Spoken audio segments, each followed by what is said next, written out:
We have also seen some of the components of prompt. Let's start by fundamental prompting approaches. The first approach that we have is zero-shot prompting. In zero-shot prompt, you do not share any example of what the output should look like. Rather, you just share clear and explicit instructions of what you want and what are the things that LLM should not do. The rule of zero-shot prompting is that your instruction should be clear. It should be explicitly mentioned what are the things that you need LLM to do and what are the things that LLM should not do. Let's see an example of how zero-shot prompting works. We have a price-to-earning ratio of a company, and we want LLM to classify it for us as undervalued, fairly valued, or overvalued. Let's see if LLM is able to answer us correctly.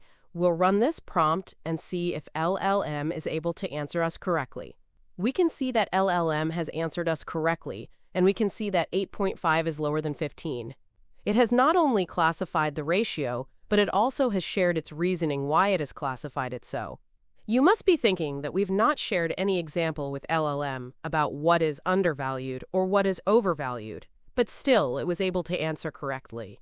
It was because LLMs are trained on high amounts of knowledge, and if you ask it any question without giving it an example, it is able to answer you correctly because it can use that knowledge and come up with a correct answer. So that is how a zeros prompt works.